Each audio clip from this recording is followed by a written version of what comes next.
If you haven't already, go to View and then to Explore. All of the tabs inside of Explore make up your game. Those objects that you see would be referred to the children of the game. The children have their own children, and that's what we would call descendants. Now that that's covered, what is GetChildren?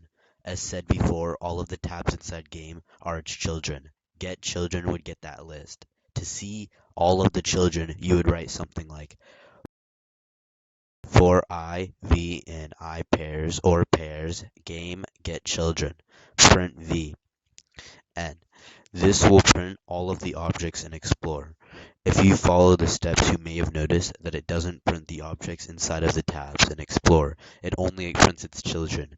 This is because those objects inside the children are descendants. They wouldn't be children as they are descendants. You can solve this by doing object get children, but if you wanted to do that for all of the tabs in Explorer, then you would do for IV and I pairs game get descendants do.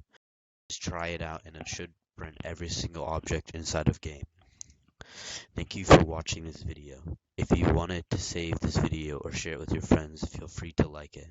If you like the explanation, please comment as it helps.